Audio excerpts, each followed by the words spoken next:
Bueno, vamos a continuar. Ahorita les voy a hablar de lo que nosotros a veces denominamos nuestro caballito de batalla, que son las células estromales mesenquimales. Vamos a hablar un poco de sus propiedades biológicas y las aplicaciones clínicas. Las células estromales mesenquimales se han posicionado en los últimos años como una de las células más prometedoras en medicina regenerativa. Y esto se basa por todas sus características y propiedades funcionales bien particulares de ellas. Y esto ha sido demostrado por la gran cantidad de publicaciones que se han generado a partir de las investigaciones basadas en estas células. Ahora bien, vamos a hablar un poquito más o menos, como les había hablado, de las células madre embrionarias. Las células estromales mesenquimales son un tipo de célula adulta y ellas son multipotentes. Hay que tener muy claro eso. A diferencia de la célula madre embrionaria, que era una célula madre pluripotente, la célula estromal mesenquimal es una célula multipotente, o sea que ella da origen a todas las células del linaje mesodérmico solamente, como son los osteocitos, adipocitos y condrocitos. Al igual que las células madre, poseen la misma característica de autorrenovarse, aunque de una manera un poco más limitada en este caso, creando copia idéntica de ella misma y bajo ciertas condiciones del microambiente celular y tisular llegan a diferenciarse. ¿De dónde podemos obtener las células estromales mesenquimales? Al ser una célula madre adulta, la podemos obtener de cualquier parte de nuestro cuerpo. En las fuentes, en los tejidos perinatales, las encontramos en la placenta, en el cordón umbilical, en la sangre de cordón umbilical, en la gelatina de Wharton, membrana placentaria, líquido amniótico, etc. Y en el humano, la fuente principal, o sea, la persona adulta, la fuente principal de obtención de estas células es la médula ósea, pero también se han obtenido de tejido adiposo, pulpa dental, piel y corazón, además de otros tejidos, pero estos son los principales. A pesar de que la médula ósea es la principal fuente de obtención de células estromales mesenquimales, estas se encuentran en relativamente bajas cantidades dentro de la población mononuclear de la médula ósea. Dentro de esta población mononuclear, las células estromales mesenquimales abarcan el 0.001% al 0.01%, o sea que prácticamente no hay nada, ¿ok?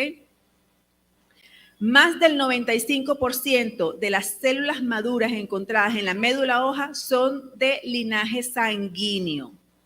Por eso la importancia y uno de los grandes retos en lo que son las terapias basadas en células estromales mesenquimales es obtener una cantidad suficiente y que sirva para aplicar en las terapias. Para esto, una vez obtenida la muestra de médula ósea, esta muestra debe ser trasladada al laboratorio. Y cuando hablo de laboratorio, no hablo de cualquier laboratorio clínico. Hablo de una sala blanca, una sala donde se trabajen las buenas prácticas de manufactura, porque como ya les habían dicho, las células estromales mesenquimales son consideradas medicamentos y deben de ser tratadas como tales.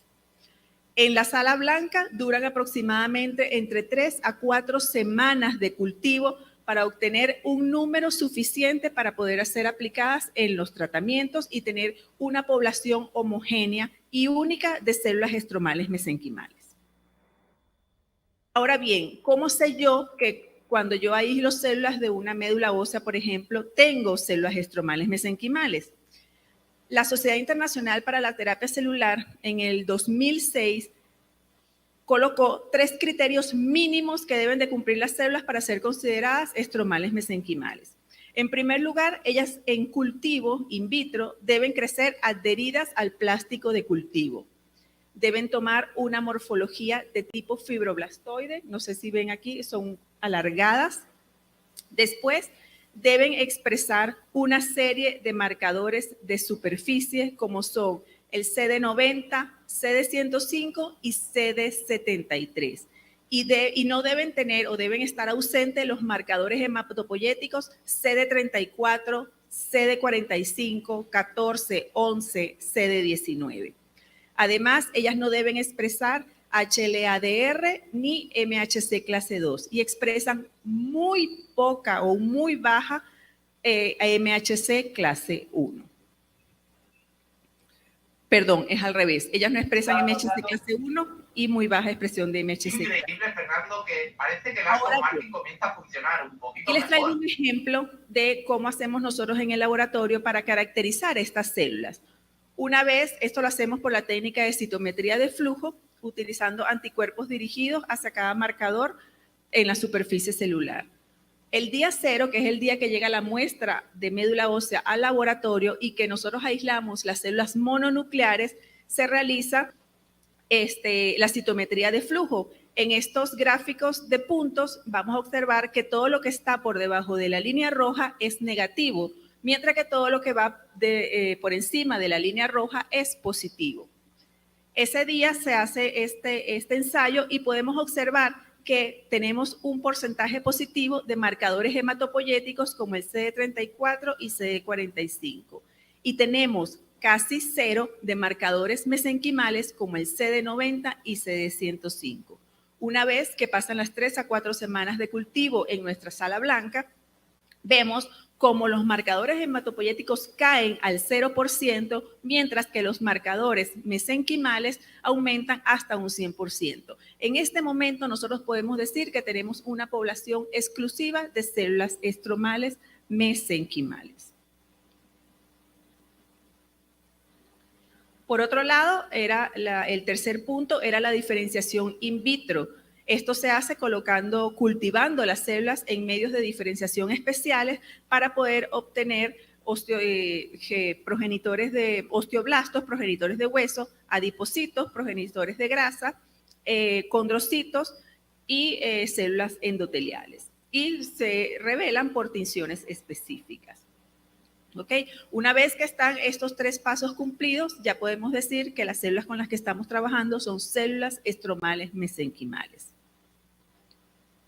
Ahora bien, las propiedades que se les han adjudicado a estas células o que se le han descubierto a estas células han llamado mucho la atención para la medicina regenerativa. Las células estromales mesenquimales, como ya les dije, son capaces de autorrenovarse y diferenciarse, muy importante. Ellas producen citoquinas, producen factores solubles. Ellas al no expresar HLA-DR ni MHC clase 1, ellas no pueden ser rechazadas cuando son colocadas de una persona a otra. No forman teratoma. Algo que no les mencioné cuando hablé de células embrionarias es que las células embrionarias, por ser una célula pluripotente, forma teratomas. Y eso es por lo que tanto se ha frenado, una de las causas por las que se han frenado su utilización, o sea, no frenado, bueno, se ha disminuido su utilización en la práctica clínica, en las terapias experimentales. Además, ellas tienen función de transporte, de atracción y estimulación por los factores solubles que producen, tienen una función de migración, motilidad y una función de soporte, ya que ellas en el nicho de la médula ósea son el nicho de las células hematopoyéticas. Los factores producidos por las células estromales mesenquimales tienen diferentes actividades. Tienen actividades angiogénicas, tienen actividades neurogénicas, quimioatrayentes, atraen a otras células, llaman a otras células, tienen propiedades antiapoptóticas, inmunomoduladoras. Esto es bien importante porque por esta razón se han utilizado en muchos protocolos clínicos y propiedades antifibróticas. Cuando hablamos de la inmunomodulación que hacen las células estromales mesenquimales, ellas actúan disminuyendo la diferenciación, proliferación y activación tanto de las células T efectoras, de linfocitos B, de las células NK, aumentan o promueven la generación de linfocitos T reguladores. Disminuyen la diferenciación de las células dendríticas, por lo tanto la presentación antigénica no se da. Disminuyen la maduración o suprimen la maduración del monocito, por lo tanto este no se va no va a pasar a ser un macrófago y no va a haber fagocitosis. Inhiben la activación del neutrófilo. Por estas razones, estas células llaman tanto la atención. Ahora bien, muchos protocolos clínicos a nivel mundial están basados en células estromales mesenquimales. Es una de las células que más se están usando en protocolos clínicos. Aquí podemos observar que dentro de todas las condiciones a las cuales ellas se aplican, la principal es en enfermedades musculoesqueléticas, regeneración de hueso, ya sea en fracturas, no unión, pseudoartrosis, en regeneración de cartílago y otras enfermedades musculoesqueléticas. También en desórdenes cardiovasculares, están utilizadas en el sistema nervioso para enfermedades de Parkinson, de Alzheimer, en lesión de médula espinal, desórdenes del sistema inmunitario, también están siendo investigadas mucho para la enfermedad injerto contra huésped, en enfermedades de la piel o en afectaciones de la piel, en regeneración de piel en pacientes quemados, enfermedades del tracto respiratorio. Esto ha aumentado a partir del año 20 con el auge del COVID, porque ya que muchas personas quedaron afectadas a nivel de tracto respiratorio, se están utilizando estas células en protocolos clínicos experimentales. A nivel mundial, tenemos alrededor de 1.480 protocolos clínicos. Cuando le hablo de protocolos clínicos, como le dije en la lámina pasada, son protocolos donde se utilizan las células para trasplantarlas a pacientes, no protocolos observacionales ni de seguimiento, sino protocolos donde se utilizan las células en el paciente. El primer país, el país que más protocolos clínicos tiene es China, seguido de Estados Unidos.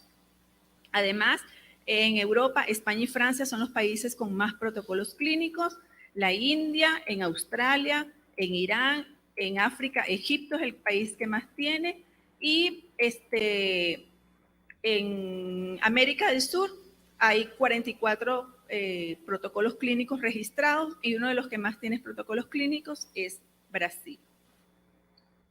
Ahora bien, a veces nosotros decimos que no hay ningún protocolo clínico mundialmente aceptado con células madres, pero en diferentes regiones del mundo, diferentes agencias regulatorias han aprobado protocolos clínicos con el uso de células estromales mesenquimales.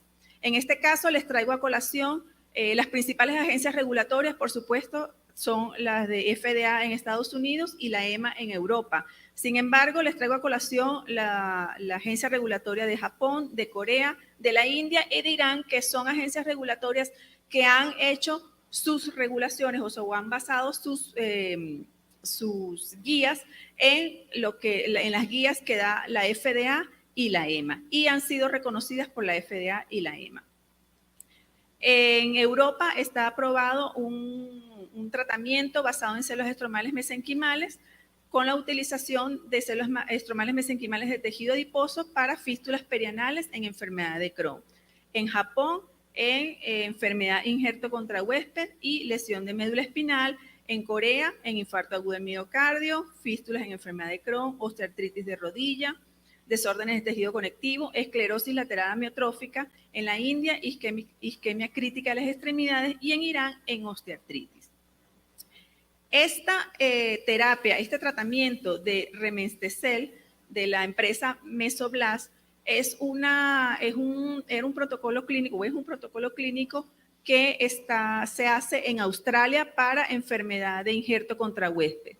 Ellos este año, la FDA les había aprobado algunas cláusulas para poder ser aprobadas como un tratamiento. Sin embargo, a mediados de este año detuvieron todo y no han sido aprobados. Ellos están en esa pelea porque les están pidiendo más resultados, porque ellos lo están haciendo en pacientes pediátricos y ahora están pasando a pacientes adultos. No es que está aprobado, pero se los traje a colación por eso. Todos los que tienen un asterisco utilizan células estromales mesenquimales halogénicas. Y ahora bien, yo hablo siempre del mundo. ¿Y qué pasa en Venezuela? En Venezuela tenemos 5 protocolos clínicos basados en células estromales mesenquimales. Tenemos regeneración de huesos en pseudoartrosis. Este es como 2 protocolos clínicos porque uno es en adultos y otro es en niños con pseudoartrosis congénita.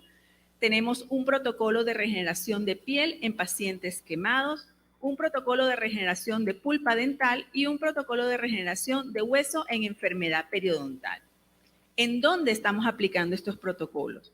Los hemos aplicado en el Distrito Capital, en el estado Zulia, donde aplicamos el protocolo de regeneración de piel en el Hospital de Coromoto, en el estado Mérida, que hacíamos regeneración de hueso, y actualmente tenemos los 4 protocolos activos en el estado Yaracuy, tanto en el Hospital Pediátrico Niño Jesús como en el Hospital Central. Para el momento llevamos 324 tratamientos realizados con 165 pacientes tratados. Este año logramos registrar todos nuestros protocolos clínicos en la principal base de datos pública a nivel mundial. Aquí uno tiene que especificar cómo hace el protocolo, cuánta cantidad de células, a qué pacientes va dirigido, etcétera, criterios de inclusión, de exclusión, etcétera, y las instituciones que están colaborando o que están relacionadas con este protocolo. Como ya veníamos diciendo, no solo somos nosotros, no solo somos las caras que ven ahorita, sino que es todo el personal que está detrás de nosotros, el personal con el que trabajamos, personal de salud, personal administrativo, personal del IBIC, personal de los diferentes hospitales, gobernaciones, etcétera. Y siempre decimos que nosotros vamos de la investigación básica a la aplicación clínica. Muchísimas gracias.